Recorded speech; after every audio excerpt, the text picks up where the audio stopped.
Hello all. तो आज के लेक्चर में हम लोग सोशल स्ट्रक्चर के दो इंपॉर्टेंट कंसेप्ट्स के बारे में डिस्कस करेंगे जिनके बिना शायद सोशल स्ट्रक्चर को समझना नामुमकिन है। मैं ऐसा कहूं कि अगर ये दो आज के हमारे कंसेप्ट सोसाइटी के अंदर ना मौजूद हों तो सोसाइटी कभी एग्जिस्ट कर ही नहीं पाएगी। हमेशा सोसाइटी के अंदर कन्फ्लिक्ट्स रहेंगे, हमेशा सोसाइटी के अंदर टसल्स रहेंगे। तो आज का जो हमारा टॉपिक है वो है नॉर्म्स एंड वैल्यूज। अब जब आप लोगों ने इन दोनों शब्दों को सुना होगा तो होपफुली आपको इनका या आपको लगता होगा कि आपको इनका मतलब जो है वो पता है। और बहुत बार जब भी हम लोग इंग्लिश लैंग्वेज में इन दोनों वर्ड्स को यूज करते हैं तो नॉर्म्स और वैल्यू को या वैल्यूज को हम लोग इंटरचेंजेबली यूज कर लेते हैं। इंटरचेंजेबली का मतलब क्या है कि हम लोग दोनों शब्दों को एक ही कंसीडर करते हैं। जैसे मान लीजिए अगर कोई काम मेरे को अच्छा नहीं लगता है, मेरे वैल्यू सिस्टम या मेरी इच्छाओं या मेरी सोच के विपरीत है, तो मैं कहता हूं यार ये जो है ये काम मैं नहीं करूंगा क्योंकि ये मेरी वैल्यूज के खिलाफ है। या मान लीजिए कोई गलत काम कर रहा है तो हम लोग कहते हैं यार ये सोशल नॉर्म्स के अगेंस्ट है, ये इसको ऐसा नहीं करना चाहिए क्योंकि सोसाइटी या जो समाज है वो इसको अलाउ नहीं करता है। तो ये दोनों के दोनों जो शब्द है उनसे हम लोग बहुत ज्यादा फेमिलियर रहते हैं। लेकिन जो सोशियोलॉजी या सोशियोलॉजिस्ट है उनका काम यही है कि जो भी स्पेसिफिक शब्द, जो भी स्पेसिफिक एक्शन एक्टिविटीज सोसाइटी या समाज के अंदर हो रहे हैं उनको प्रॉपरली अंडरस्टैंड करना और हम लोगों को समझाना कि इन दोनों के बीच में क्या डिफरेंस है। तो सबसे पहले हम लोग देखते हैं कि दोनों के बीच में क्या डिफरेंस है, फिर इनको डिटेल में भी पढ़ेंगे। तो सबसे पहले अगर मैं बात करूं वैल्यूज की, अब ध्यान रखिए जो वैल्यूज है ये कल्चर टू कल्चर वेरी करती है। वैल्यूज का मतलब क्या होता है कि what is wrong, what is right, what is desirable, क्या चीज सही है, क्या गलत है, क्या होना चाहिए, इनको हम लोग वैल्यूज कहते हैं। जैसे यहां पे मैं एक एग्जांपल देता हूं कि जैसे अगर मैं इंडिया का एग्जांपल लूंगा, हिंदुस्तान का एग्जांपल लूंगा, शायद आप इसके साथ जो ज्यादा रिलेट करोगे। तो जब कॉन्स्टिट्यूंट असेंबली के द्वारा हमारे यहां पे कॉन्स्टिट्यूशन को लिखा गया तो उसकी कुछ वैल्यूज डिफाइन की गई कि हमारा जो देश है वो डेमोक्रेसी के ऊपर चलेगा। तो हमारी जो उस स्पेसिफिक टाइम पे जिस तरह की सिचुएशंस थी या जो हमारी डिजायर्स थी जो हमें डेमोक्रेसी के रूप में रिफ्लेक्ट होती हुई देखने को मिली, तो हम लोग कह सकते हैं कि वैल्यू जो है वो एक स्पेसिफिक एरिया के लिए क्या चीज सही है, क्या चीज डिजायरेबल है, उसको हम लोग वैल्यूज कहते हैं। और जब इन वैल्यूज को एक्शन में लेके आया जाता है तो उसको हम लोग क्या कहते हैं, उसको हम नॉर्म्स कहते हैं। क्लियर? जैसे मैं आपके साथ दो तीन चीजें जो है वो डिस्कस करता हूं आसान भाषा में, अगर एग्जांपल मैं आप लोगों को दूं तो हमारी इंडिया की या हिंदुस्तान की एक वैल्यू है कि हम हमेशा जो एल्डर्स हैं उनको रिस्पेक्ट करते, हमेशा एल्डर्स को हम लोग रिस्पेक्ट करेंगे। ये हमारे समाज की, मेरी, आपकी, हम सबकी एक वैल्यू है। अब एल्डर्स को रिस्पेक्ट कैसे करना है, यानी कि जब आप इन वैल्यूज के ऊपर बिहेव करोगे तो उसके लिए अलग अलग नॉर्म्स हैं। अलग अलग नॉर्म्स का मेरा मतलब क्या है कि जैसे मान लीजिए आपके घर में कोई गेस्ट आ रहा है, तो आपसे बड़ा है अगर वो उम्र में, क्लियर, तो आप क्या करते हो, आप चेयर के ऊपर बैठे हुए हो। क्लियर? तो एक नॉर्म है कि अगर कोई बड़ा आएगा तो हमने जो चेयर है, कुर्सी है, उससे उठ जाना है। ये एक नॉर्म ऑटोमेटिकली है। अगर कोई गेस्ट आ रहा है तो हमने उसके पांव जो है वो स्पर्श करने हैं, उसके चरण जो है वो छूने हैं। ये क्या है? एक नॉर्म है। और ये जो नॉर्म है ये बेसिकली वो बिहेवियर है जो समाज या सोसाइटी के द्वारा हम लोगों से एक्सेप्ट किया जाता है। क्लियर? या हम लोगों से एक्सपेक्ट किया जाता है कि हम लोग जो है इस तरीके से बिहेव करेंगे। तो क्या समझे आप लोग कि जो वैल्यूज हैं वो समाज के द्वारा डिफाइन किए हुए एक एब्स्ट्रैक्ट और स्टैटिक कंसेप्ट हैं कि जैसे always respect the elders. Clear? ये एक वैल्यू है। अब वो रिस्पेक्ट कैसे करना है एल्डर्स को, यानी कि उस वैल्यू को कैसे इंप्लीमेंट करना है समाज के अंदर, तो उसके लिए अलग अलग नॉर्म्स हैं। नॉर्म्स का मतलब है कि उस वैल्यू को इंप्लीमेंट करने के लिए सोसाइटी के अंदर कैसे इंडिविजुअल ने बिहेव करना है। बिहेव कैसे करना है? पांव छूने हैं, बिहेव कैसे करना है? ग्रीट करना है, बिहेव कैसे करना है? क्लियर? कि उसने जो वो खड़े हो जाना है जब कोई आए। क्लियर? सिमिलरली एल्डर्स, टीचर अगर क्लासरूम के अंदर आ रहा है तो बच्चा जो है वो टीचर को देख के खड़ा हो जाएगा। क्लियर? टीचर जब बच्चे से सवाल पूछेगा, बच्चा टीचर को जवाब देने के लिए जो वो सही का जो है वो खड़ा हो जाएगा। तो बेसिकली क्या है, इन्हीं वैल्यूज को इंप्लीमेंट करने के लिए समाज के अंदर अलग अलग नॉर्म्स हम लोगों को देखने को मिलते हैं और उन्हीं नॉर्म्स के बेसिस के ऊपर इंडिविजुअल जो है वो क्या करते हैं, वो बिहेव करते हैं या वो रिएक्ट करते हैं या उनसे एक स्पेसिफिक बिहेवियर एक्सपेक्ट किया जाता है। समझ आई कहानी की नहीं है? ठीक है, तो नॉर्म्स और वैल्यूज में बहुत ज्यादा अंतर नहीं है। वैल्यूज को जब हम लोग एक्चुअल फॉर्म में, वैल्यूज के ऊपर जब समाज या सोसाइटी के अंदर अलग अलग रूल्स बनते हैं तो उसको हम लोग क्या कह देते हैं? उसको हम लोग कह देते हैं नॉर्म्स। अब ध्यान रखिए, ये कहीं लिखा नहीं हुआ है, क्लियर? ये नॉर्म्स, क्योंकि वैल्यू हमारी है, हमारा वैल्यू कल्चर ऐसा है कि हम लोग हमेशा बड़ों को रिस्पेक्ट करते हैं, तो ऑब्वियस सी बात है समाज या सोसाइटी के अंदर बड़ों को देखते ही छोटा कैसे रिएक्ट करेगा, उसके अलग अलग 10 15 20 तरह के जो है वो अलग अलग नॉर्म्स बन गए हैं, और उन्हीं 10 15 तरह से में से एक में अलग अलग सिचुएशंस में इंसान जो है वो क्या करता है? रिएक्ट करता है। क्लियर? और बहुत बार ऐसा भी होता है कि हमारे समाज के अंदर वैल्यू लिखी है ऑलवेज रिस्पेक्ट द एल्डर्स, और कोई आपके यहाँ पे रिश्तेदार आया, आप फोन लेके बैठे हुए हो, गेम उसके ऊपर खेल रहे हो, अपने रिश्तेदार को जो वो ज्यादा ध्यान नहीं दिया और आप गेम खेलते रहे, तो फिर क्या होगा? फिर वो रिश्तेदार सोचेगा आपके बारे में कि यार ये क्या कैसा इंसान है, ये मेरे को ग्रीट नहीं कर रहा है, इसकी परवरिश अच्छी नहीं है, ये इंसान अच्छा नहीं है। और इंसान या इंडिविजुअल जो है उसका नॉर्मल बेसिक टेंडेंसी क्या होती है कि उसको सोशल एक्सेप्टेंस चाहिए होती है। हम सब लोगों को ऐसा लगता है कि जो भी हमारे आसपास लोग हैं, बहुत सारे लोगों से तो चलिए एक्सेप्टेंस हम लोग भी एक्सपेक्ट नहीं करते हैं, लेकिन एटलीस्ट जो मेरे डियर एंड डियर्स हैं, मेरे पेरेंट्स हैं, मेरे दोस्त हैं, क्लियर, वो एटलीस्ट मेरी जो है वो रिस्पेक्ट करे और मेरे को अच्छा इंसान माने। बाकी लोगों से शायद फर्क नहीं पड़ता हो, इस दुनिया में बहुत कम ऐसा रहता है, या शायद ही कोई ऐसा इंडिविजुअल होगा जिसको सोशल एक्सेप्टेंस नहीं चाहिए होगी। क्लियर? जो बोलता होगा, जो रेबल होगा कि मेरे को नहीं चाहिए, लेकिन अंदर ही अंदर जो है उसको भी हमेशा सोशल एक्सेप्टेंस चाहिए होती है, क्योंकि हम लोग एक सोशल एनिमल है। सोशल रिकॉग्निशन जो है वो हमारे बिहेवियर का एक अभिन्न जो है वो अंग है, और यही कारण है कि जो सोशल नॉर्म्स हैं उनको हम लोग एक्सेप्ट करते हैं। क्लियर? और ये जो नॉर्म्स हैं, जब हम इनको एक्सेप्ट करेंगे तो इसके भी अलग अलग रीजन हो सकते हैं। पहला कारण क्या हो सकता है कि मेरा वैसे किसी का पाँव छूने का मन तो नहीं कर रहा है, लेकिन मैं पाँव इसलिए छूंगा ताकि मेरे जो पेरेंट्स हैं वो मेरे को गलत इंसान ना समझे। क्लियर? तो मैंने एक सोशल सैंक्शन के डर से, चाहे वो मेरी पेरेंट्स की साइड से आ रही है या मेरे रिश्तेदारों की साइड से आ रही है, मैंने एक सर्टेन टाइप ऑफ बिहेवियर जो है वो शो किया, जो कि एक सोसाइटी का नॉर्म है। मैं स्कूल के अंदर गया, टीचर को मैंने ग्रीट किया, क्योंकि अगर मैं टीचर को ग्रीट नहीं करूंगा तो देर आर चांसेस कि टीचर मेरी पिटाई कर देगा, देर आर चांसेस कि टीचर जो है वो मेरे को क्लास से बाहर निकाल देगा, देर आर चांसेस कि मेरे को स्कूल से बाहर निकाल देगा, देर आर चांसेस मेरा एक साल खराब हो जाएगा। तो मैं अपना एक साल नहीं खराब करना चाहता हूं, तो चाहे मेरा मन करता है उस टीचर को ग्रीट करने का या नहीं करता है, मैं उसको ग्रीट करूंगा। तो बेसिकली जब भी हम लोग सोशल नॉर्म्स की बात करते हैं, यानी कि उस तरह के बिहेवियर की बात करते हैं जो समाज के द्वारा, सोसाइटी के द्वारा हमसे एक्सपेक्ट किया जाता है, वो किसी ना किसी एक वैल्यू के ऊपर डिपेंडेंट होता है। जैसे हमारे देश की वैल्यू है डेमोक्रेसी, तो जब भी यहां पे गवर्नमेंट बिहेव करेगी तो वो हमेशा डेमोक्रेटिक वैल्यूज को अपहोल्ड करेगी। वो कभी भी तानाशाह नहीं बनेगी, वो कभी भी आपके राइट्स को वायलेट नहीं करेगी, क्योंकि अगर ऐसा करेगी तो समाज जो है वो सरकार के बारे में गलत सोचेगा, अगर वो समाज सच में डेमोक्रेसी को अपनी वैल्यू कंसीडर करता है। क्लियर? तो नॉर्मली जो नॉर्म्स बनते हैं वो on the basis of values ही बनते हैं। समझ आ गई कहानी सब लोगों को धीरे धीरे की नहीं आई? ठीक है, तो कैसे नॉर्म्स और वैल्यूज जो हैं वो एक दूसरे के साथ रिलेटेड है। क्लियर? अब धीरे धीरे जो नॉर्म्स हैं उनके हम लोग कैटेगराइजेशन कर लेते हैं, उनकी कैरेक्टरिस्टिक्स देख लेते हैं। क्लियर? तो देखिए, हम लोगों ने अभी धीरे धीरे हम लोगों ने जो डिस्कस किया कि जो नॉर्म्स हैं वो बेसिकली दो तरह के होते हैं।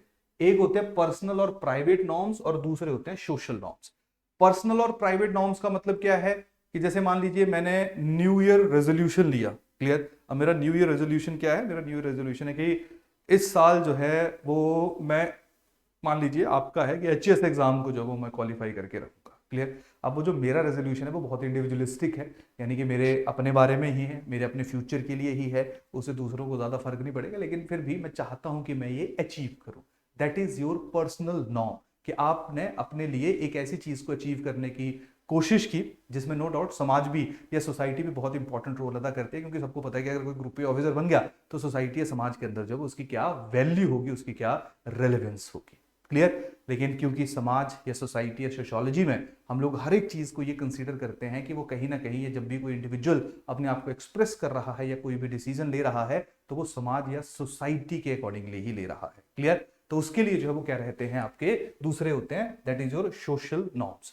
सोशल नॉर्म्स का मतलब क्या है? जैसे मैंने जितने भी अभी तक आपको एग्जाम्पल दिए, एक क्लासरूम के अंदर बच्चा कैसे बिहेव कर रहा है, टीचर कैसे बिहेव कर रहा है, रिलेटिव्स के सामने, माँ बाप के सामने जो बच्चा या बेटा या बेटी है वो कैसे बिहेव कर रही है, वो सारे के सारे हैं सोशल नॉर्म्स। तो सोशल नॉर्म्स हम दिल से भी कर सकते हैं, सोशल नॉर्म्स जो हैं वो फोर्सफुल भी हो सकते हैं। यानी कि सोशल नॉर्म्स को इंप्लीमेंट करने के लिए समाज या सोसाइटी जो है वो सैंक्शंस भी इंपोज कर सकता है। सैंक्शंस का मतलब क्या है कि बहुत सारे काम हम इसलिए करते हैं क्योंकि हमें लगता है यार कि शायद कोई पिटाई ना कर दे, या हमें लगता है कि शायद हमारे बारे में कोई गलत ना सोचे। यही कारण है कि हम लोग जो है वो बहुत बार ऐसा बिहेव करते हैं जैसे समाज या सोसाइटी जो है वो हम लोगों से एक्सेप्ट करती है, एक्सपेक्ट करती है। क्लियर? अब आप खुद सोचो यार, देखिए हम सारे लोग इसी समाज का हिस्सा हैं।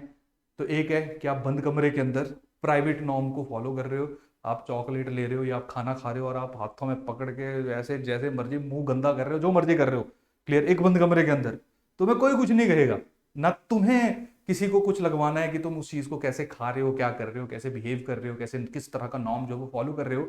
लेकिन जब आप यही सेम काम एक पब्लिक प्लेस में कर रहे हो, एक पब्लिक रेस्तरां में कर रहे हो, या वहां पे कर रहे हो जहां पे काफी तुम्हारे रिश्तेदार आए हैं, किसी शादी में कर रहे हो, किसी समारोह में कर रहे हो, और वहां पे भी तुम उठा रहे हो और तुम में मुंह पूरा 20 साल की उम्र हो गई है, लेकिन है ना, बोलते ना कि इतना बड़ा हो गया लेकिन खाने खाने की अक्ल नहीं है। तो वो जो खाना खाने की अक्ल नहीं है, ये वाली जो स्टेटमेंट है वो बेसिकली क्या है आप लोगों की, वो सोशल सैंक्शन है। अब आप खुद सोचो कि आप एक एडल्ट हो और आपको कोई इस तरह का जो रिमार्क है वो पास करे कि बोलने की अक्ल नहीं है, खाना खाने की अक्ल नहीं है, कपड़े पहनने की अक्ल नहीं है। अब ये चीज सही है या गलत है? क्योंकि जैसे मैं बार बार आप लोगों को कहता हूं कि ये जो वैल्यूज हैं, ये जो नॉर्म्स हैं, वो सोसाइटी टू सोसाइटी वेरी करती है। बहुत सारी ऐसी ट्राइबल सोसाइटी है जहां पे इंसान के लिए जो है वो कपड़े डालना महत्वपूर्ण ही नहीं है, उसको फर्क ही नहीं पड़ता वो कपड़े नहीं भी डालेगा तो। ठीक है, बहुत सारी अफ्रीकन ट्राइब्स ऐसी हैं, क्लियर, जो है वो कपड़े डालती ही नहीं है, तो उससे कोई फर्क नहीं पड़ता किसी को। तो वहां पे अगर कोई कपड़े नहीं डालेगा तो उससे कोई फर्क नहीं पड़ेगा। लेकिन अगर इस समाज में, हमारे समाज में, हमारी सोसाइटी में अगर कोई छोटे कपड़े भी डाल लेगा तब भी लोग जब उसके ऊपर कमेंट पास करना शुरू कर देते हैं। तो आसान भाषा में जो कमेंट पासिंग होती है, ये क्या है, तुम्हारा सोशल सैंक्शन है। क्लियर? तो जो सोशल सैंक्शन है यानी कि हम लोग जो स्पेसिफिक नॉर्म्स हैं on the basis of values, जब हम लोग बिहेव करते हैं उन नॉर्म्स के लिए, तो वो पॉजिटिव भी होते हैं, या वो पॉजिटिव सैंक्शन भी होती है, या वो नेगेटिव सैंक्शन भी होती है। अब डिफरेंस समझो कि पॉजिटिव और नेगेटिव सैंक्शन जो है उसके बीच में फर्क क्या है। पॉजिटिव सैंक्शन क्या है कि मैंने, रिश्तेदार आए, मैंने उनके पांव छुए, रिश्तेदार ने कहा वाह क्या बच्चा है, ये तो बहुत ही समझदार है, ये तो बहुत ही अच्छा इंसान है, नेक दिल इंसान है, जो बड़ों की जो है वो प्रेज करता है। क्लियर? अब आप एक चीज समझिए, ये जो पांव छूने वाला कल्चर है, ये जो पांव छूने वाला नॉर्म है, अगर आप यूएसए चले जाओगे, कनाडा चले जाओगे, तो वहां पे थोड़ा ना बच्चे तुम्हारे पांव छुएंगे, वो तुम्हें दूर से विश करेंगे, गुड मॉर्निंग, गुड आफ्टरनून, जो भी है। क्लियर? तो इंडिया में रहने वाला हमारा यहाँ का जो वैल्यू सिस्टम है, जहां पे बड़ों को हमेशा रिस्पेक्ट करनी चाहिए, तो बड़ों को हमेशा रिस्पेक्ट करने के लिए नॉर्म बन गया है कि जब भी बड़े आए तो उनके पांव छुओ। जो यूएसए में नहीं है, जो कनाडा में नहीं है, वहां पे नॉर्मल दूर से ग्रीट कर देते हैं, और वो भी आपका नाम लेके ग्रीट करेंगे। तो यहाँ पे तो अंकल जी, आंटी जी, डैडी जी, मम्मी जी, जो भी है, जिस तरह के भी नाम आप यूज करते हो वो किए जाते हैं। क्लियर? क्योंकि एल्डर्स को रिस्पेक्ट देना है तो बड़ों को नाम से नहीं पुकारते। अगर बड़ों का नाम लोगे तो जी लगाओगे, सर लगाओगे, मैडम लगाओगे, लेकिन वहां तो सीधा नाम लिया जाता है। वहां पे तो अपने बाप के अलावा किसी और को जो है वो किसी भी तरह के रिश्ते के साथ जो है वो नहीं पुकारा जाता, क्योंकि उनका वहां पे नॉर्म्स जो है, उनकी वैल्यू जो है वो वैसी है, और उसी वैल्यू के ऊपर जो है वहां पे नॉर्म्स बने हुए हैं।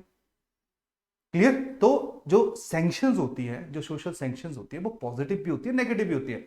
पॉजिटिव का मेरा मतलब है जहां पे मैं एक्सपेक्ट करूंगा कि अच्छा अगर मैं सोशल नॉर्म्स को फॉलो करूंगा तो सब लोग मेरे को बहुत अच्छा कहेंगे, यानी कि मैं उन सोशल नॉर्म्स को फॉलो कर रहा हूं। है तो सैंक्शन ही है वो कि लोग मेरे को अच्छा कहेंगे, लेकिन वो पॉजिटिव सैंक्शन है, यानी कि मेरे ऊपर कोई प्रेशर, कोई स्ट्रेस नहीं है, मैं अपनी मर्जी से वो काम कर रहा हूं ताकि मेरे को प्रेज मिल सके। दूसरी होती है नेगेटिव सैंक्शन। नेगेटिव सैंक्शन का मतलब है कि मैं क्लास के अंदर टीचर को इसलिए ग्रीड कर रहा हूं कि टीचर जो है वो कहीं मेरे को जो प्रैक्टिकल वगैरह है उसमें नंबर कम ना कर दे, या मेरे को क्लास से बाहर ना निकाल दे, या मेरी पिटाई ना कर दे। दैट इज नेगेटिव सैंक्शन, यानी कि जहां पे समाज जो है वो आपको बाय प्रेशर या प्रेशर क्रिएट करके जो है वो आपको जो समाज के नॉर्म्स हैं उनको फॉलो करने के लिए जो है वो मजबूर कर रहा है। समझ आ रही कहानी की नहीं आ रही? क्लियर? तो देखो, तभी तो जो एमिली डर्कहाइम है वो जब सोशल फैक्ट की बात करता है तो वो ऐसे थोड़ी ना सोशल फैक्ट की बात करता है, वो कहीं ना कहीं सही भी चीज है।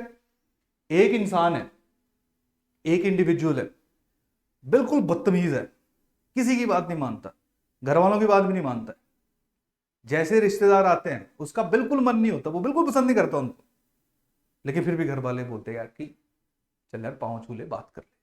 वो मन मार के जो है वो एक्शन परफॉर्म कर देता है, वो जाता है और उनके पाँव छूता है, चाहे उसका कोई मर्जी कारण है, चाहे वो अपने माँ बाप की इज्जत रखना चाहता है, चाहे उसको गालियां नहीं खानी है, चाहे उसको पिटाई का डर है, चाहे उसको ऐसा लगता है यार कि चलो मेरे पाँव छूने से क्या हो जाएगा, अगर मैंने पाँव नहीं छुए तो शायद उसको बुरा ना लग जाए, चाहे वो भी उसका रीजन है।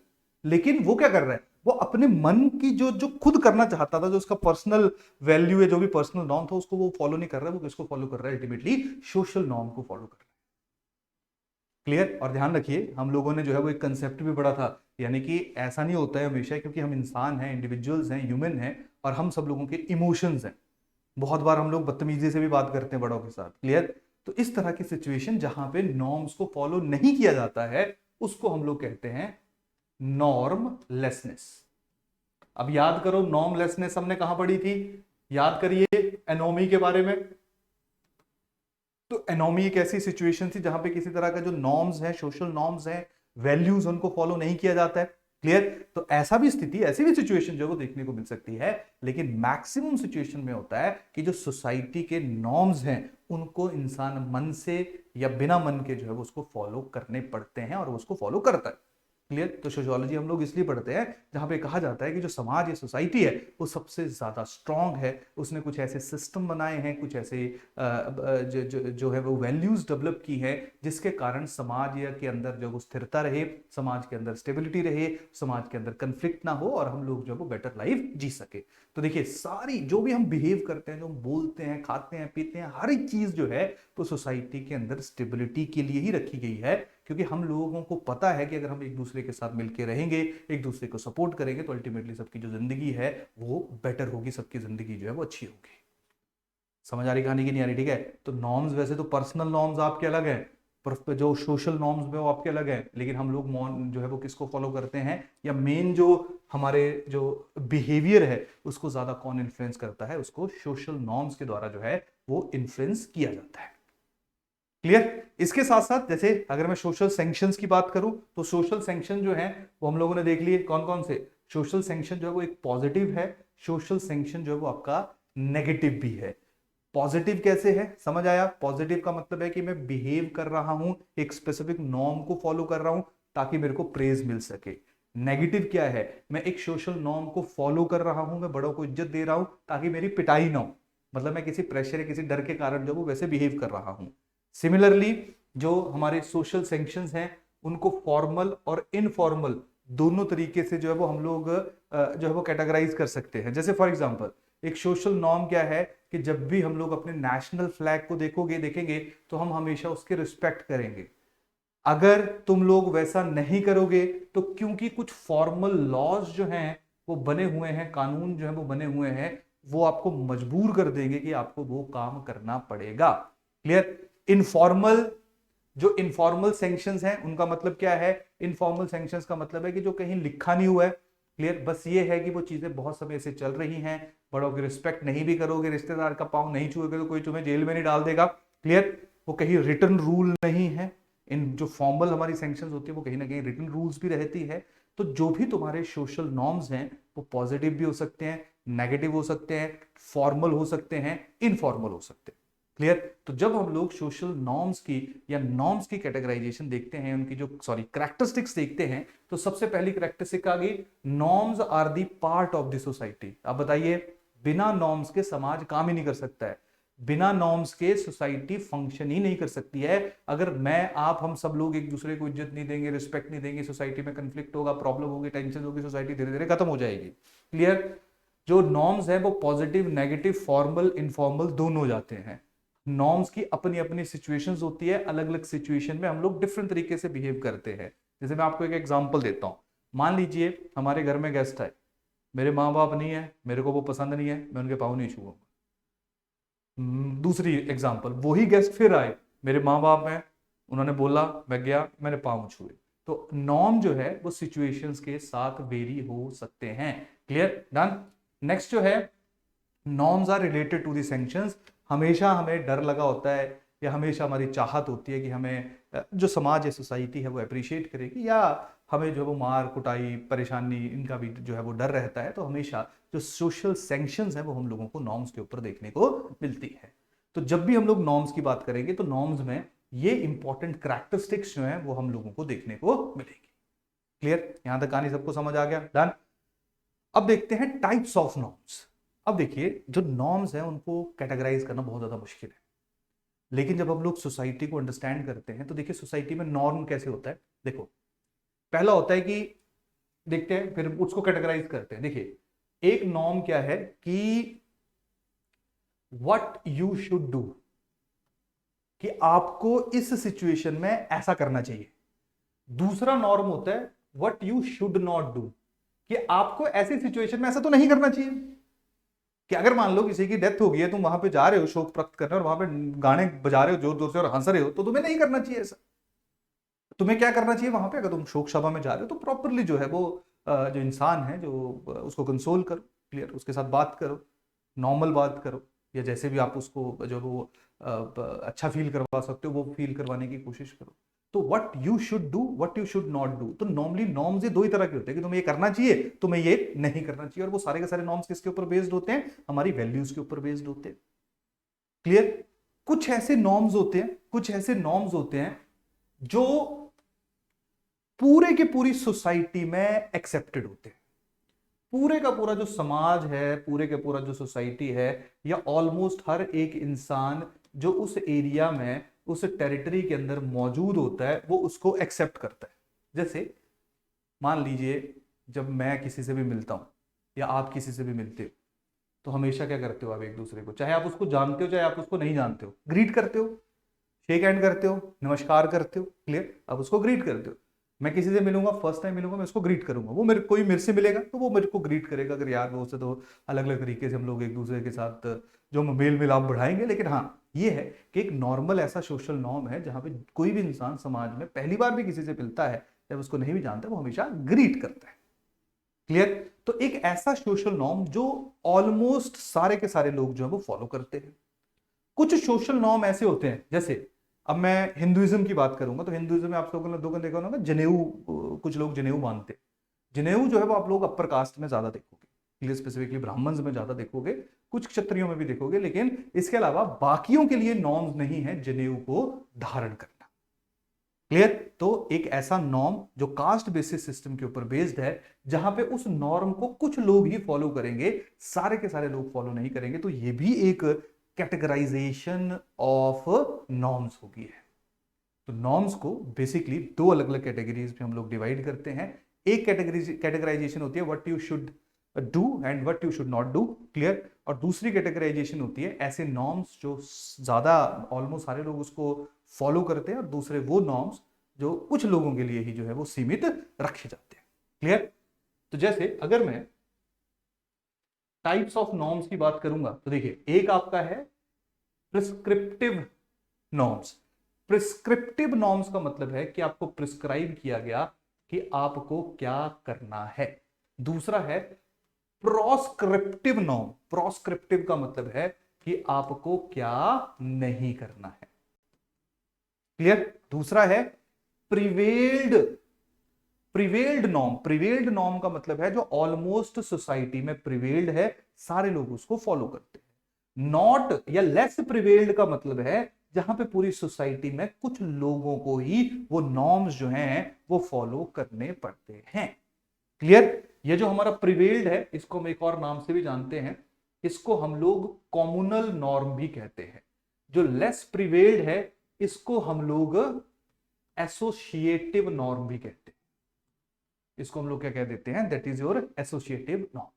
तो वैसे देखिए यार, नॉर्म्स को कैटेगराइज करना थोड़ा सा मुश्किल होता है, लेकिन जैसे हम लोग सोसाइटी में देखते हैं कि अच्छा कैसे नॉर्म्स को फॉलो किया जाता है, ये कैसे नॉर्म्स चलते हैं, तो उसके बेसिस के ऊपर हम लोग प्रिस्क्रिप्टिव, प्रोस्क्रिप्टिव, कॉम्युनल एंड एसोसिएटिव जो है वो ऐसे इनको कैटेगराइज कर देते हैं। क्लियर? समझ आई कहानी की नहीं आई? ठीक है।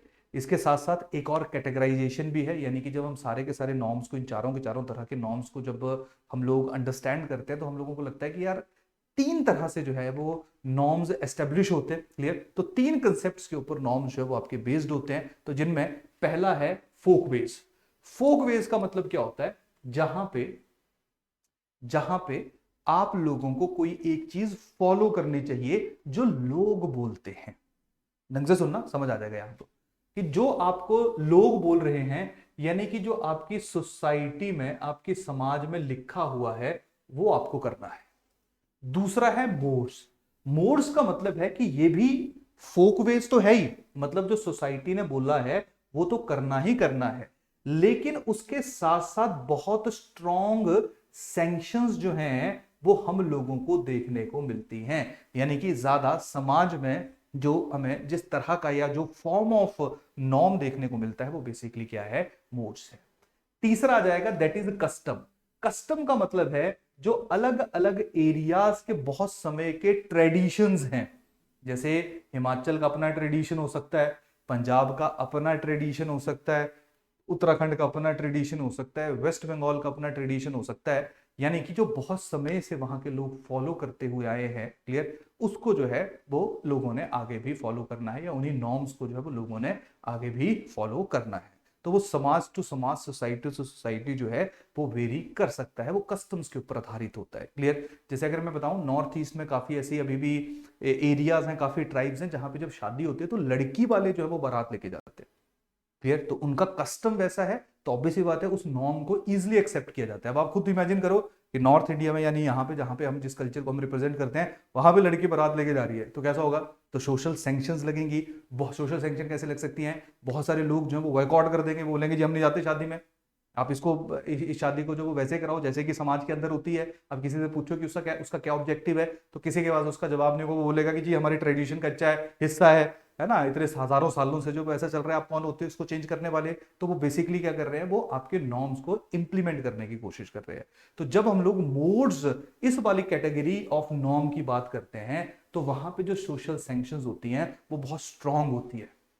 जैसे एक एग्जांपल देता हूं, अब तो चलिए चीजें बहुत नॉर्मल हो गई हैं, लेकिन आज से 15-20 साल पहले भी, बहुत ज्यादा दूर, मैं तो 10 साल पहले लेके जाऊंगा आपको, कि 10 साल पहले भी जब हम लोग देखते थे कि गांव में इंटरकास्ट मैरिज होगी, इंटर रिलीजियस मैरिज होगी, तो लोग क्या करते थे, लोग वॉकआउट कर देते थे, वॉकआउट कर देते थे कि जाते नहीं थे उस घर के साथ। अब देखिए समाज है, सोसाइटी है, उसमें हम सब लोग जो है वो कहीं ना कहीं एक साथ रहते हैं। गांव में बहुत ज्यादा जरूरत पड़ती है, शहरों में तो चलो इतनी जरूरत नहीं पड़ती है, लेकिन अगर आप में से कुछ रूरल एरिया के होंगे तो शायद आप लोग थोड़ा इस चीज से ज्यादा रिलेट कर पाओगे। अगर आप नहीं भी हो तो सुनो कि कैसे होता है। मान लो अगर गाँव में एक शादी हुई है, तो गांव में शादी के लिए ऐसा ऐसा तो है नहीं कि जो केटरर ले आए, एक जो है वो खाना जो है वो अपना है ना, एक जो है वो सारा एक इंसान को जो वो रिस्पॉन्सिबिलिटी दे दी, जो वेडिंग प्लानर होते हैं वो इसी ने सब कुछ कर दिया, वही बंदे ले आया, किसी की जरूरत नहीं है तुम्हें, क्लियर। गांव में क्या है कि अगर मान लो शादी करनी है तो गांव वाले लोग जो है वो सारे जो भी खाना बनाने का सामान होंगे, पूरे गांव में हर एक इंसान के पास कुछ ना कुछ खाना बनाने के लिए होगा, उसको इकट्ठा करेंगे, सारे अनाज लेके आएंगे, उस अनाज को पकाएंगे, फिर वही गांव के लोग जो है वो अनाज को डिस्ट्रीब्यूट करेंगे, बारात को रिसीव करेंगे। तो यहाँ पे जो शादियां होती है वो बहुत ज्यादा कम्युनिटी पार्टिसिपेशन के ऊपर आधारित होती है। तो कोई भी इंसान, कोई भी इंडिविजुअल जो वो specifically in villages in rural areas, या मैं इन जनरल, मतलब शहरों में भी ऐसा ही नहीं है, शहरों में भी अकेला इंसान नहीं जी पाता, उसको भी कहीं ना कहीं जो है वो अपने साथी गणों की आवश्यकता पड़ती है। यही कारण है हम लोग सोशलाइज करते हैं, क्लियर। लेकिन गाँव में, रूरल एरियाज में हम लोगों को ज्यादा चीजें देखने को मिलती है। तो वहां पे हमेशा डर होता है कि यार अगर किसी के बच्चे ने जो वो ऐसे कर लिया तो उसको डर होता है यार कि मेरे को जो वो पूरा समाज या सोसाइटी जो वो वॉकआउट ना करते, क्लियर। तो वो एक आपका आपका क्या है, वो आपका एक मूड्स का एग्जांपल है, क्लियर। जो जिसके जो सैंक्शंस हैं वो बहुत सीवियर होते हैं क्योंकि उसको सोसाइटी बर्दाश्त नहीं कर पाती। दूसरा क्या है कि फोक वेज में क्या है कि यार सोसाइटी आपसे एक्सेप्ट करती है, एक्सपेक्ट करती है कि आप एल्डर्स जो हैं उनकी रिस्पेक्ट करो। अगर आप एल्डर्स की रिस्पेक्ट नहीं करोगे तो थोड़ा तो आपको कोई इतनी सैंक्शन लगा देगा कि आपसे बात करने बंद कर देगा, आपके घर में आना बंद कर देगा, आपकी हेल्प करना बंद कर देगा। ये कोई बड़ा severe violation of social norms तो नहीं है। तो फोक वेज का मतलब कि जैसे नॉर्मली लोग चाहते हैं कि ऐसा हो, अगर नहीं भी हो तब भी उससे कोई फर्क नहीं पड़ेगा। लेकिन मोड्स वो कंसेप्ट है सोशल नॉर्म्स का जहां पे आपको वो ऐसे ही बिहेव करना पड़ेगा जैसे समाज चाहता है। अगर आप वैसा नहीं करोगे तो बहुत स्ट्रॉन्ग रिटेलिएशन जो है वो सोसाइटी की तरफ से आएगी, क्लियर। कस्टम वो है जो एरिया टू एरिया ट्रेडिशन, लोगों की जो इतिहास है उसके बेसिस के ऊपर जो हम लोगों को थोड़े जो नॉर्म्स हैं वो चेंज होते हुए देखने को मिलते हैं। तो उनमें बहुत ज्यादा फ्लेक्सिबिलिटी होती है। और एक ऐसा एरिया जहां पे मल्टीपल कस्टम्स मौजूद होते हैं तो वहां पे लोगों में एक्सेप्टेंस भी होती है कि अच्छा वो ऐसा कर रहा है तो हम बोलते हैं अच्छा यार उनकी साइड ऐसा ही होता है, उनकी साइड ऐसा ही होता का मतलब क्या है कि वो कस्टम नॉर्म है जो एरिया टू एरिया चेंज कर सकता है, चेंज हो सकता है, एरिया टू एरिया वेरी कर सकता है। समझ आ रही कहानी की नहीं आ रही? क्लियर है? तो जो सोशल नॉर्म्स हैं, सोशल सैंक्शंस आप लोगों को होपफुली समझ आ गई, सोशल नॉर्म्स की जो टाइप्स हैं वो शायद आप लोगों को समझ आ गई, और उसके साथ साथ कैसे हम सारे के सारे टाइप्स को 3 चीज़ों से अंडरस्टैंड करने की कोशिश करते हैं। एक वो जिनकी वायलेशन बहुत मुश्किल है, एक वो जिनकी वायलेशन हो भी जाए तो भी कोई टेंशन नहीं है, एक वो जिनकी वायलेशन जो एक स्पेसिफिक एरिया में नहीं होनी चाहिए, दूसरे एरिया में हो सकती है, क्योंकि वो किसके ऊपर बेस्ड है, वो कस्टम्स के ऊपर आधारित है। समझ आई कहानी की नहीं आई? क्लियर? अब सेकंड टॉपिक जो आज का ही हमारा है, that is values, that is your values. अब 2-3 चीजें मैं आप लोगों के साथ डिस्कस कर लेता हूं। होपफुली आप लोगों को पता चल गया होगा कि वैल्यूज और जो हमारा नॉर्म्स हैं उनके बीच में क्या रिलेशन है। तो अगर मैं वैल्यूज की बात करूंगा, क्लियर, अगर मैं वैल्यूज की बात करूंगा तो सबसे पहले हम लोग चलिए कैरेक्टरिस्टिक्स बाद में देखते हैं। जब हम लोग वैल्यूज को कैटेगराइज करते हैं तो वैल्यूज दो अलग अलग हिस्सों में कैटेगराइज होती हैं। एक हमारी ट्रेडिशनल वैल्यूज हैं, एक हमारी मॉडर्न वैल्यूज हैं। ट्रेडिशनल वैल्यूज वो हैं जो हमारी हजारों सालों का जो इतिहास है, यहां पे मैं थोड़ा इंडिया का एग्जांपल देता हूं, जो हमारा हजारों सालों का इतिहास है उसके ऊपर आधारित है।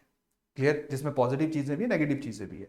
मॉडर्न वैल्यूज वो हैं जो कहीं ना कहीं आज का ये जो मॉडर्न डेमोक्रेटिक कॉन्स्टिट्यूशनल सिस्टम है उसके ऊपर आधारित है, जहां पे रिलीजन को उतनी तवज्जो नहीं दी जाती है, जहां पे जो तुम्हारा पुराना कल्चर है उसको उतनी उसके ऊपर इतनी तवज्जो नहीं दी जाती है, जहां पे तवज्जो दी जाती है लॉ ऑफ द लैंड, जिसमें हर एक इंसान जो है वो बराबर हो, किसी के साथ किसी भी तरीके का भेदभाव, इनइक्वालिटी जो है वो प्रैक्टिस ना की जाए।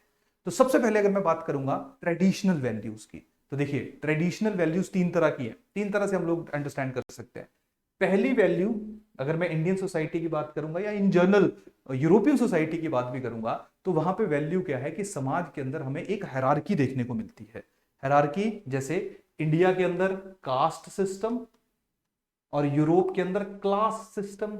कास्ट सिस्टम जो है वो जहां पे 4 अलग अलग वर्ण जो है उनमें विभाजित किया गया है, और ऐसा एक्सपेक्ट किया जाता है कि जो जिस वर्ण का है वो उसी वर्ण के अकॉर्डिंगली काम करे। जैसे ब्राह्मण है, क्षत्रिय है, वैश्य है, शूद्र है, तो हर एक को on the basis of there occupation और इकोनॉमिक एक्टिविटीज ये एक्सपेक्ट किया जाता है कि वो वैसे ही बिहेव करे। ब्राह्मणों से एक certain type of behaviour expect किया जाता है कि वो हमेशा जो धर्म है उसकी रक्षा करेंगे, धर्म जो है वो उसको प्रमोट करेंगे। क्षत्रिय जो है उनको वॉर एक्सपेक्ट किया जाता है, वैश्य ट्रेड में इन्वॉल्व होते हैं, शूद्र जो है वो बाकी कामों में जो है उनको इन्वॉल्व किया जाता है। तो वहां पे on the basis of their varna ये डिसाइड किया जाता है, ये एक्सपेक्ट किया जाता है कि उनका वैल्यू है, उनको यही काम करना है, क्योंकि उनके लिए यही वैल्यू सिस्टम जो है कि जैसे क्षत्रिय की वैल्यू क्या है कि हमेशा एक एरिया की प्रोटेक्शन करना, तो जब भी वॉर होगा वहां पे क्षत्रिय ही जाएगा, तो उसका वो वैल्यू सिस्टम है वो अपने आप चला जाएगा। ब्राह्मण धर्म की रक्षा करना, अब चलिए चीजें डिफरेंट है, लेकिन अगेन जब हम लोग कास्ट सिस्टम देखते हैं तो हम लोग कहते हैं कि यहाँ पे ये ट्रेडिशनल वैल्यूज हैं। तो ट्रेडिशनल वैल्यूज का मतलब है जो एज ओल्ड फिनोमिनाज है, जो समाज या सोसाइटी के अंदर अभी भी मौजूद है और वो कभी भी दूर नहीं जा सकते हैं। तो अगर आज की मैं बात करूंगा तो स्पेसिफिक टाइम पे हमें ट्रेडिशनल वैल्यूज और मॉडर्न वैल्यूज दोनों की दोनों जो वो समाज में देखने को मिलती हैं। कुछ ऐसे देश हैं जहां पे मॉडर्न वैल्यूज ज्यादा स्ट्रांग है, जैसे अगर मैं यूएसए की बात करूंगा तो होपफुली आपने कुछ समय पहले सुना होगा कि शायद 2070 तक आते आते जो है वो यूएसए में जो रिलीजन को मानने वाली पॉपुलेशन है वो माइनॉरिटी में चली जाएगी। मैक्सिमम लोग एथीस्ट हो जाएंगे और वो जो कॉन्स्टिट्यूशन या लॉ है उसी को सुप्रीम मांगेंगे। बाकी धर्म से जो जात पात जो भी ना रिलीजन के बेसिस के ऊपर भेदभाव या डिस्क्रिमिनेशन होता है उसको वो बिल्कुल तवज्जो नहीं देंगे। तो हम वहां पे कह सकते हैं कि वहां पे मॉडर्न वैल्यू जो है वो ज्यादा डोमिनेट कर रही है या करेंगी। इंडिया की अगर मैं बात करूंगा तो यहाँ पे जो है वो आजकल ट्रेडिशनल और मॉडर्न दोनों वैल्यूज का जो है वो कन्फ्लिक्शन भी हमें इन दोनों वैल्यूज में देखने को मिलता है। क्लियर? जब आप लोग ट्रिपल तलाक के ऊपर इशू देखते हो तो वहां पे modern value right to equality और रिलीजियस राइट ट्रेडिशनल वैल्यू इन दोनों के बीच का कंफ्लिक्ट है। क्लियर? तो अगेन कहानी क्या है कि वैल्यूज जो है वो ऐसे नहीं बोल सकता मैं कि इंडिया में सिर्फ मॉडर्न वैल्यूज है, ट्रेडिशनल भी है। हाँ नो डाउट कॉन्स्टिट्यूशन के बाद जो मॉडर्न वैल्यूज है वो ज्यादा प्रिवेल होती है, ज्यादा जो है वो यहाँ पे स्ट्रॉन्ग रहती है। तो जैसे ट्रेडिशनल वैल्यूज में एक एग्जांपल आपका रहता है हायरार्की, दूसरा है प्लूरलिज्म। प्लूरलिज्म एक पॉजिटिव ट्रेडिशनल वैल्यू है। अब देखिए जैसे मैं इस एरिया की बात करूंगा जहां पे जो मेन रिलीजन है जो सबसे पहले आया दैट इज हिंदुइज्म। अब देखिए आप यूरोप की बात करो, क्रिश्चियनिटी आपको देखने को मिलता है। सेंट्रल एशिया की बात करो, आपको इस्लाम देखने को मिलता है।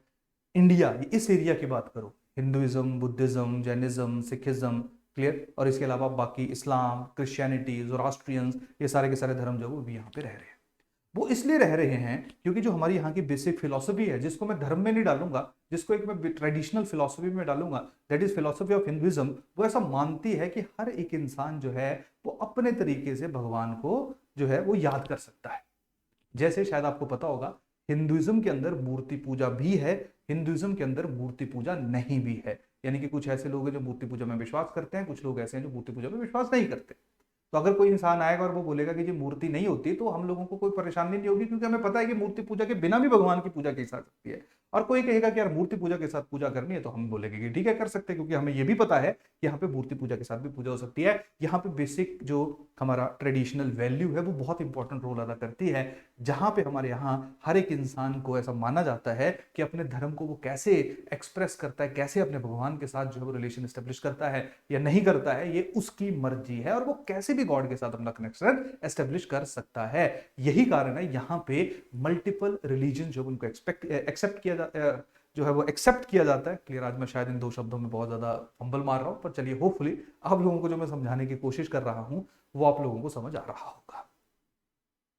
क्लियर? कहानी धीरे धीरे समझ आ रही है। तो हमारे यहाँ पे ट्रेडिशनल वैल्यू ऐसा नहीं है कि हायरार्की यानी कि कास्ट सिस्टम ही है जो नॉर्मली नेगेटिव माना जाता है। यहाँ पे प्लूरलिस्टिक भी एक जो है वो आपका ट्रेडिशनल सिस्टम हो सकता है, जहाँ पे आपका धर्म, आपका कल्चर ही सिखा रहा है कि सारे के सारे लोग जो है उनको इक्वली ट्रीट करो, किसी के साथ धर्म के बाद के ऊपर जो है वो भेदभाव मत करो, कि अगर वो अपने भगवान को डिफरेंट तरीके से पूज रहा है तो आप उसको क्रिटिसाइज करो या उसको वो काम करने में जो उसकी मदद ना करो। क्लियर? समझ आई कहानी की नहीं आई? ठीक है। तीसरा है होलिज्म।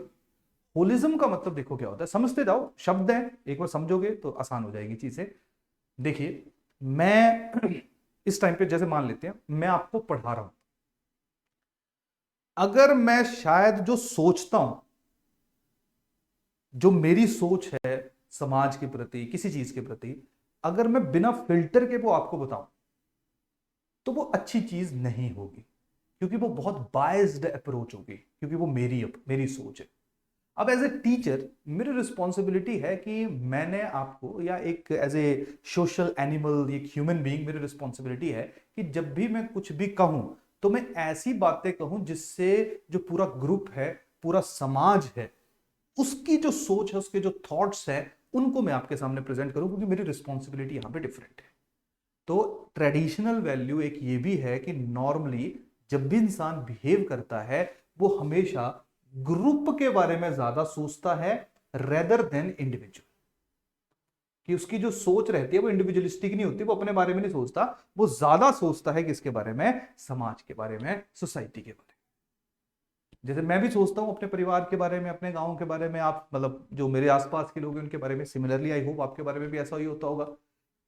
ऐसा मतलब डिफरेंट बिहेवियर भी है जहां पे इंसान बहुत ज्यादा इंडिविजुअलिस्टिक होता है, और कहीं ना कहीं आजकल जो मटेरियलिस्टिक वर्ल्ड है वहां पे ऐसा जरूर है। लेकिन क्योंकि जो हमारा समाज जिस तरीके से हुआ करता था, जिस तरीके से रूरल जो है वो इकोनॉमी थी, जिस तरीके से जो है वो सारे के सारे लोग जो है एक दूसरे के साथ रहा करते थे, तो हमेशा इंसान जो है, क्योंकि उसको पता है कि उसको साथ रहना बहुत जरूरी है, जिसके बिना उसका सर्वाइवल नहीं है।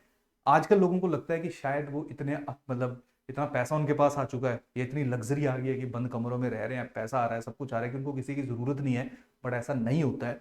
हम लोगों को किसी ना किसी लेवल पे किसी ना किसी चीज की जो वो जरूरत होती है, क्योंकि हमारा जो इमोशनल कोशेंट है वो इस तरीके से डेवलप हुआ है, जहां पे हमें सब कुछ हो लेकिन उसके बावजूद भी मेरे को कोई चाहिए, हमें कोई चाहिए जो हमें रिकॉग्नाइज करे, एटलीस्ट हमारी बात सुने। तो यही रीजन है कि हमेशा इंसान जो है वो कैसे सोचता है, वो ग्रुप के बारे में ज्यादा सोचता है।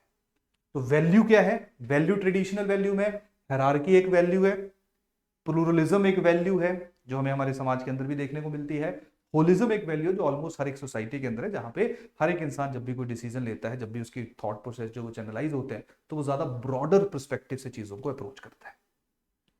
समझ आ गई कहानी की नहीं आई? क्लियर? डन?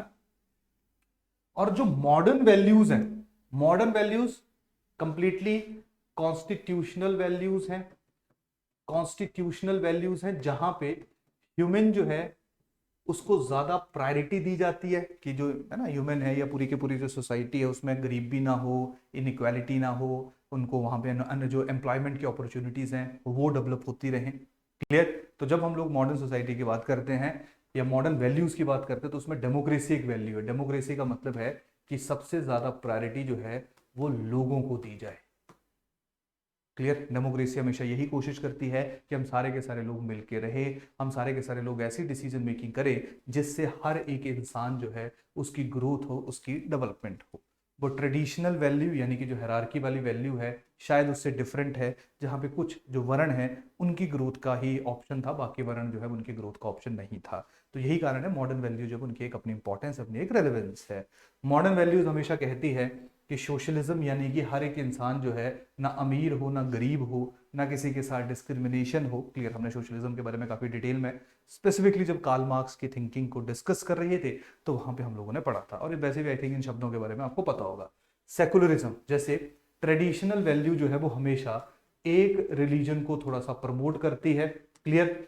लेकिन जो सेकुलरिज्म है वहां पे रिलीजन जो है उसको थोड़ा सा डिमोट किया जाता है, या मैं ऐसा कहूं कि रिलीजन जो है उसको थोड़ा साइड किया जाता है, और लोगों के साथ किसी एक स्पेसिफिक धर्म के बेसिस के ऊपर जब वो भेदभाव या डिस्क्रिमिनेशन नहीं होती है, वहां पर लोगों को प्लान किया जाता है कि किस तरीके से हम लोग उनको कलेक्टिवली ग्रो करवा सके। क्लियर। तो समझ आई कहानी कि नहीं आई? तो वैल्यूज कुछ ट्रेडिशनल है जो हजारों सालों से हमारे पास आई है, जो हमारे नॉर्म्स में झलकती हैं। जैसे अगर मैं बात करता हूं ऑलवेज रिस्पेक्ट योर एल्डर्स, तो वो ट्रेडिशनल वैल्यू है। मॉडर्न वैल्यूज जो स्ट्रगल के बाद ओवरऑल पूरे के पूरे समाज को अपलिफ्ट करने के लिए बनाई गई है, डिस्क्रिमिनेशन को खत्म करने के लिए बनाई गई है, जिनमें हम डेमोक्रेसी की बात करते हैं, सोशलिज्म की बात करते हैं, सेकुलरिज्म की बात करते हैं। तो जब हम बोलते हैं कि समाज के अंदर या सोसाइटी के अंदर जो है वो हम कास्ट बेसिस के ऊपर किसी से डिस्क्रिमिनेशन नहीं करेंगे, तो हम किस वैल्यू को अपहोल्ड कर रहे हैं? हम मॉडर्न वैल्यू को अपहोल्ड कर रहे हैं। तो किसी भी एक समाज या सोसाइटी से ट्रेडिशनल वैल्यूज को रिमूव करना बहुत मुश्किल है। ट्रेडिशनल वैल्यू की पॉजिटिव चीज है कि हम प्लूरलिस्टिक हैं, होलिज्म को फॉलो करते हैं, ज्यादा बड़े पर्सपेक्टिव में सोचते हैं। तभी अब अगर मैं ये स्टेटमेंट दूं without traditional values it is very difficult to implement the modern values, तो थोड़ा सा ये स्टेटमेंट जो है वो सही होगी, क्योंकि जिस समाज के अंदर सहनशीलता नहीं होगी, जिस समाज के अंदर दूसरे धर्मों को एक्सेप्टेंस नहीं होगी, तो चाहे वो डेमोक्रेसी लेके आ जाए, चाहे कुछ मर्जी लेके आ जाए, वहां पे जो है वो कभी भी सोसाइटी बिना कंफ्लिक्ट के नहीं रह पाएगी। क्लियर। तो ये दोनों की दोनों वैल्यूज जो हैं वो इंसान या हमारे यहाँ पे जो वो मौजूद होती हैं, और हमें इन दोनों की दोनों वैल्यूज जो उनकी क्या करनी चाहिए? रिस्पेक्ट करनी चाहिए। समझ आ गई कहानी की नहीं आई? क्लियर है। तो मॉडर्न वैल्यूज और ट्रेडिशनल वैल्यूज के इसके साथ साथ जो है वो हम अलग अलग काइंड ऑफ वैल्यूज को भी कैटेगराइजेशन कर सकते हैं। जैसे मॉरल वैल्यूज है। मॉरल वैल्यूज का मतलब है what is right, what is wrong. जैसे एक मॉरल वैल्यू है कि आप किसी के साथ भी कास्ट बेसिस के ऊपर डिस्क्रिमिनेशन आपको नहीं करनी चाहिए। मॉरल वैल्यूज है कि जिस देश का खा रहे हो हमेशा उस देश की रिस्पेक्ट करनी चाहिए। क्लियर। रैशनल वैल्यूज, कुछ वैल्यूज ऐसी हैं जो ऑलमोस्ट हर एक सोसाइटी, हर एक समाज के अंदर है, उसका मॉरलिटी, क्योंकि morality what is good, what is bad, जो इंडिया के लिए डिफरेंट हो सकता है, यूएसए के लिए डिफरेंट हो सकता है, किसी के लिए मॉरलिटी डिफरेंट है, किसी के लिए मॉरलिटी डिफरेंट है। क्लियर। जब हम लोग रैशनल वैल्यूज की बात करें, रैशनल वैल्यूज वो वैल्यूज हैं जो हर जगह कंसिस्टेंट है। जैसे मान लो अगर मैं बोलूं कि हार्ड वर्क जो है वो एक ऐसी वैल्यू है जिससे कोई भी इंसान जो है वो अपने ड्रीम को, या कोई भी देश जो है, या कोई भी इंस्टीट्यूशन, कोई भी ऑर्गेनाइजेशन जो अपने जो गोल्स हैं उनको अचीव कर सकती है। तो ऐसा थोड़ी है ना कि हार्ड वर्क इंडिया में करना पड़ेगा और यूएसए में नहीं करना पड़ेगा, या यूके में नहीं करना पड़ेगा, या कनाडा में नहीं करना पड़ेगा। तो जब हम hard work as a value की बात करते हैं तो ये रैशनल वैल्यू है जिसको सारे लोग एक्सेप्ट कर लेंगे। मोरालिटी रैशनल इसलिए नहीं है क्योंकि मोरालिटी की जो डेफिनेशन है वो चेंज करती है, वेरी करती है from nation to nation. Clear. उसके बाद आ जाएगी एस्थेटिक वैल्यू। एस्थेटिक वैल्यू का मतलब है कि जैसे एनवायरमेंट से रिलेटेड, जैसे कुछ चीजें हमें देखने में अच्छी लगती हैं, आर्ट, आर्किटेक्चर, तो वहां पे किसी को लाल रंग के कपड़े पसंद है, किसी को हरे रंग के कपड़े पसंद है, किसी को पेंटिंग नेचुरल पसंद है, किसी को पेंटिंग जो वो आर्टी या जो बड़ी सोने चांदी से बनी होती है वो पसंद है। क्लियर। तो एस्थेटिक वैल्यू जो है अगेन ये भी एक टाइप या काइंड ऑफ वैल्यू जो हमें देखने को मिलती है। एक है डोमिनेंट वैल्यू। डोमिनेंट वैल्यू का मतलब है जहां पे आपकी वैल्यूज तो हमारी मल्टीपल होती हैं, लेकिन कोई एक ऐसी वैल्यू होती है जिसके साथ हम कॉम्प्रोमाइज नहीं कर सकते हैं। जैसे मैं एक एग्जांपल देता हूँ कि जब हम लोग, जैसे तालिबान का मैं एग्जांपल देता हूँ, तो तालिबान हर चीज से कॉम्प्रोमाइज कर सकता है, लेकिन जो उनकी रिलीजन है, रिलीजियस वैल्यू है, उसके साथ कभी कॉम्प्रोमाइज नहीं कर सकता है। तो वहां पे हमें डोमिनेंट वैल्यू जो है वो एक देखने को मिलती है। वेरिएंट वैल्यूज का मतलब है जहां पे सिचुएशंस के अकॉर्डिंगली हमारी वैल्यूज जो वो चेंज हो जाती है और हमें कोई भी डोमिनेंट वैल्यू जो है वो देखने को नहीं मिलती है। क्लियर। तो इस तरीके से जो वैल्यूज उनको अलग अलग तरीके से कैटेगराइज कर सकते हैं। तो अगर हम लोग वैल्यूज की इंपॉर्टेंट कैरेक्टरिस्टिक्स की बात करें तो वैल्यूज की क्या है? Value is a matter of faith and belief. Value is a matter of faith and believe. मानते हो इस चीज को? इंडिया के अंदर एल्डर्स के लिए डिफरेंट वैल्यू हो सकती है, दूसरे देश में डिफरेंट हो सकती है। वैल्यूज जो है they are the cognitive elements. बिल्कुल एग्री करते हो आप इस चीज को? क्लियर कि हर एक इंसान जो वो कैसे उसको परसीव करता है, वैसे ही वैल्यूज जो है वो हर एक इंसान के लिए जो है वो एब्स्ट्रैक्ट हैं। वैसा नहीं है कि उनके बीच में जो वो बहुत ज्यादा लिंकेजेस हम लोगों को देखने को मिलेगी। वैल्यूज जो है वो नॉर्मेटिव इन नेचर है, नॉर्म्स हमें वहां पे देखने को मिलेंगे। क्लियर? जहां पे इमोशंस देखने को मिलेंगे, सेंसेस हमें देखने को मिलेगी। वैल्यूज वो आइडियाज हैं जो सारे लोग शेयर करते हैं, वो इससे एग्री करते हैं, तभी वो वहां की वैल्यू बनती है। इमोशन सेंटिमेंट्स अगेन नॉर्मेटिव से रिलेटेड आ जाएगा। चॉइसेस के ऊपर है, परमानेंट है वैल्यूज, कोहेसिव है। ठीक है, कोहेसिवनेस सोसाइटी के अंदर जो हमें देखने को मिलती हैं, पब्लिक वेलफेयर की बात करती हैं। वैल्यूज जो उनमें हायरार्की भी हमें देखने को मिलती है। तो वैल्यूज जो है वो उनके डिफरेंट डिफरेंट प्रैक्टिस्टिक्स जो है वो हमें इस फॉर्म में देखने को मिल सकते हैं। क्लियर? तो hopefully what is the meaning of value and norms, क्या डिफरेंस है? डिफरेंस तो बहुत ज्यादा नहीं है, रिलेशन ज्यादा इंपॉर्टेंट है। तो होपफुली आप लोगों को जो वो समझ आ गया होगा। क्लियर? तो ये था हमारा सोशल स्ट्रक्चर वाला चैप्टर। अब हम लोग नेक्स्ट चैप्टर के ऊपर जो वो मूव करते हैं। अब देखिए ज्यादा टाइम नहीं लगेगा, जो ज्यादा टाइम टेकिंग हमारे जो टॉपिक्स थे वो जैसे सोशियोलॉजिकल पाइनियर्स थे वो ज्यादा टाइम टेकिंग थे। अभी एक दो और भी हैं, सिलेबस में मेंशन नहीं है, लेकिन फिर भी हम लोग जो उनको एंड में डिस्कस करेंगे। तो चलिए अभी हमारे एक एक दो दो लेक्चर्स में चैप्टर्स जो है निकलने शुरू हो जाएंगे और आपको थोड़ा सा सिलेबस जो है वो भी थोड़ा स्पीड अप हो जाएगा। अभी तक लग रहा होगा आपको कि 2-3 चैप्टर ही, आई थिंक 4 चैप्टर ही हमने कवर किए, लेकिन अब अगले जो 4 हैं उनमें ज़्यादा टाइम आपको नहीं लगेगा। बस एक काम करते रहिए, पढ़ते रहिए और जो आंसर्स क्वेश्चंस दिए गए हैं प्रैक्टिस की, प्री वाई क्यूज हैं, क्लियर, उनको प्रैक्टिस करते रहो। क्लियर? तो चलो इसी के साथ आज के सेशन को करते हैं खत्म, नेक्स्ट सेशन में मिलते हैं, तब तक थैंक यू।